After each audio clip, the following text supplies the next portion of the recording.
yeah, it was just like, you don't owe me any more money. Here's the edit of everything we shot. Boom. Like, and yeah, bro. Rap videos. I had a conversation with a friend recently. I feel like rap videos or just like music videos in general are like kind of like going to the gym. Like, I don't know. Not everyone wants to do it, but like it kind of just like kicks your ass in a weird way where like it's kind of a necessary evil because you do grow and you learn a lot, but like it really kicks your ass, you know? Yeah, 100%. My next one is on top of that. I don't know if it's like crazier or I think it's on par, but very similar to you coming up, you know, going to film school, trying to like make some money on the weekends. And if I wasn't shooting with you, I was shooting with this other director who will be remain nameless. But it was a rap video. We were in South Central shooting for this artist. And I later found out, I didn't really think much of it. This artist was affiliated with one gang and there's obviously a rival gang. And we were shooting the locations that the call she had us at were in the rival gang's like neighborhood. So there's already some sort of inner workings there that I didn't quite understand, but later in the day, it'll reveal itself. Let me just sort of set the stage. We had a focus puller that was using a Bartek follow focus. For those who don't really know what that is, it's like pre-nucleus, where everything auto-calibrates. This thing's like an RC car motor follow focus. It's like really kind of jank in my opinion. And it has a toggle on it that says reverse and normal. So if it's reverse, when you pull the focus, it's going to pull it the opposite way. She was a little on the greener side. The whole day, I didn't know anything about follow focuses. It was in reverse. So the whole day, I'm like, why are all these shots like out of focus? And I later found out that she'd just been pulling the wrong way. So as the Steadicam's pushing in, it would just get more and more out of focus. I'm like, wow, what is going on? So we had to like shoot the whole day at like F16 because we were thinking like, she's struggling, like let's help her out. Turns out the follow focus was just absolutely inverted. So there's that element. One of the last shots of the day, we're shooting, and I remember we have kind of like our fixer or someone who kind of knows the neighbor, like, yo, you better wrap it up, sunset, like you guys gotta get out of here. And I kid you not, last shot of the day, we're shooting a little scene on like the front lawn, some exchange, some narrative scene. This like giant car, suburban, big wheels, just mounts the curb. I don't even know if the tire of that car like popped. It just didn't even slowly pull in. It just literally like mounted the curb. Like two people came up, guns were raised, and the director just looked at me and said, grab the camera and run.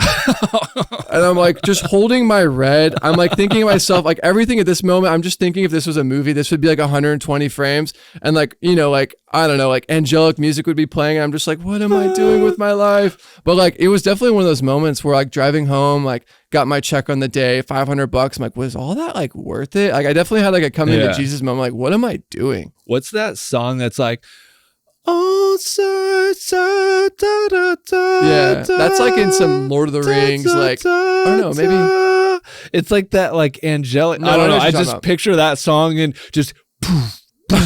Luckily, no gunfire was shot. And I do say this kind of in a period where obviously some horrible thing happened on set with guns. Like, obviously, this is me not even knowing anything about set safety. Right. Didn't know that this would be a scenario. Like, these weren't even prop guns. These were literally just auxiliary gang members who pulled up on our shoot. That's crazy. But yeah, anyone listening, obviously, like, guns are extremely dangerous and shouldn't be on set. But yeah, that was a situation where I was like completely out of my element. And I had brought all my friends from Chapman on. So like, I'm going to class on Monday and my friends look at me like, yo, what the fuck did you just bring me on? I'm like, I'm sorry.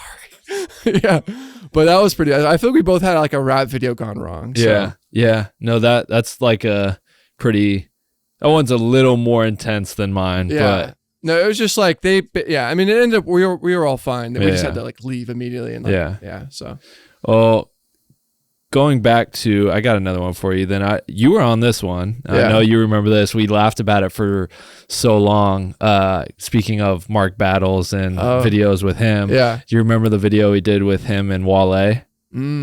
I actually did not write this one down. That's a good story. So we were shooting, the video. And funny enough, at our building a location we just let go was it was in that same exact building. Yeah, same exact building. Unrelated, but years ago we were shooting this video from Mark Battles, Derek Liu, and Wale, and I think there was some award thing that night. VMA something, and Wale was there, and he showed up to set, and he was a little wobbly. Like, I think he had some stuff to drink at, the event or whatever. And mind you, he was very late. It was very late. Like he had showed up like several hours Yeah. after we needed him. And so we were like shooting, and I'm trying to give him direction, and I just feel like it's kind of going in one ear and out the other, like I'm talking to a brick wall. And we shoot a couple scenes, and he like gets up and he walks out of the room and he goes next door, and all of a sudden we hear these like noises, and we, you know, come to find out he had like puked spaghetti all over the wooden nickel